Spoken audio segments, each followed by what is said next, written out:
MBA of me, right? How do I work? What are the 4 roles of any business? Because just like Walmart, you have things you have to do. Just like Chick-fil-A, you have things you have to do. And the real question is, would you hire yourself to do those things? If you look at how you're really doing them. Would you do business with a business like you? And some of you are saying, of course. I'm going to convince you differently, possibly. So here's the 2 primary things that you think about in principle is who are our customers and how do we define customers? How do we define customers? What's the key definition of a customer? Person who takes out their wallet and pays for it. Sounds subtle, sounds easy until, how many of you work for the government? Okay, some of you. And I remember a school teacher came to me one day and he says, Dale, you don't understand. I don't understand why I'm not getting further in this model we're using because I'm doing great. I'm teaching these kids. I'm creating future doctors and lawyers and judges and everything else. And he's a passionate teacher. And he doesn't understand why he's not connecting, why his salary's not going up. And I said, Charles, your kids aren't your customer. He was like, yes, they are. That's who I'm serving. I said, when was the last time a kid ever took a wallet out and handed you some money? Or a parent, for that matter, because he did not teach in a private education system. So who is his customer? Yeah, some of you are saying, well, I'm not real sure how all that operates. Which is kind of his problem. I mean, this is with the school board, the principal. Who is it? Is it all of the above? Yes. You know, and he was like, and I said, you know, Charles, it would be nice if the school board appreciates all those values that you're plugging into the children. But if they don't, if what they measure as value is not what you're delivering, then you got a problem. You got to make these people happy, not the children, right? And that sounds kind of cold and harsh, but and if you don't like that, and if they don't value what you're doing, maybe you're working in the wrong place.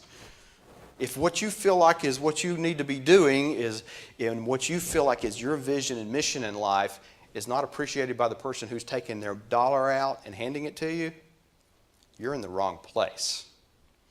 I'm not saying that about a school teacher. I'm asking all of you if that's where you are.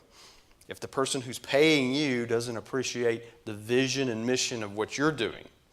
We talk about, how many of your organizations have a vision and mission? How many of you know what they are?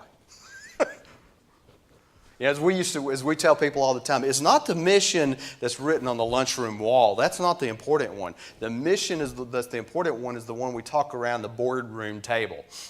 The one the CEO and the CFO and the COO all talk about. That's the important mission of the organization, right? It's sometimes not the same mission written on the wall. And if your mission in life, what's your personal mission, doesn't align with that, you're in the wrong place.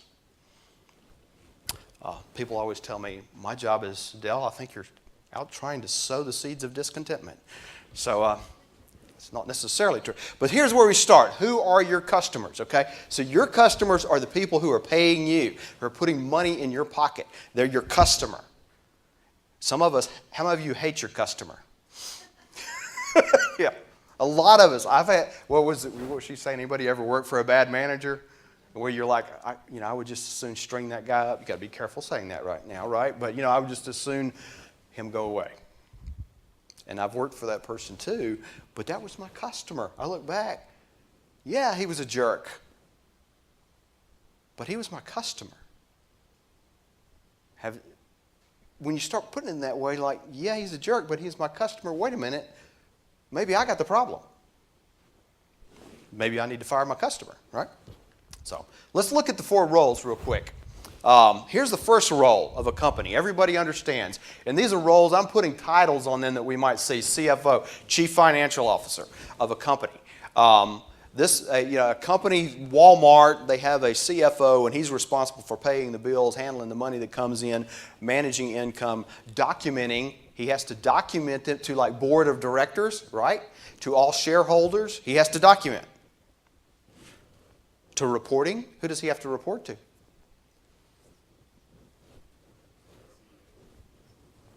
CEO, yeah, government, the IRS, government agencies that we don't even know exist, literally, that they have to report to, that the CFO's responsibility. Now, what about you as a company? Because it's all really easy and nice and thinking about that. If you look at how the CFO of any major corporation operates that keeps functioning, they do a pretty decent job. Some of them end up testifying before Congress, and that's a whole other situation, but most of them do a pretty decent job because at the end of the year, they have more money than they had at the beginning of the year. Now, personally, as your personal CFO, how are you doing? I mean, we live in a couple of miles over. How many of you are familiar with Dave Ramsey? Anybody Dave Ramsey fans? All right. According to Dave Ramsey and people like him, most Americans should fire their personal CFO. So when you get up in the morning and look in that mirror, think about it. Should I fire myself? Because that's essentially what it comes down to, is a CFO is the person managing the money. I think all of us get that. This one makes sense, right? When you're getting paid a paycheck, and at the end of the week, the end of the month, everything that you have left over, that's your CFO operating. That's your internal CFO. But it's a business responsibility. Because when you run out of money and you can't put gas in your car, therefore you can't get to work, it becomes a business decision, right? When I run out of money and my transmission dies in my car, which is a little bit more expensive than gas, like in my personal experience. Gee, does a transmission really cost that much? But yes, it does. When you can't pay for that, it becomes a business issue because you can't make it to work, right? Because and who gets hurt when you can't make it to work? Your customer. So, okay, we all get this one. This one's a little subtler. And this is a chief research officer. There's not a company that exists that doesn't have one of these. A lot of times they don't use this title. But the chief research officer, this is the person who understands risk and opportunity awareness. Now this one you probably are going to, is going to be a little different to you. Every one of you have this role and responsibility. Think about our company, our example we just talked about, Walmart. Walmart, when they sit around the board, they're thinking about where are our future opportunities and where are our risk, right? And how many of you are in risk mitigation? Isn't that part of the role? So, okay. How many of us are in risk? And one of the things you look at is what's happening there. Who do you think is one of the companies Walmart's most concerned about?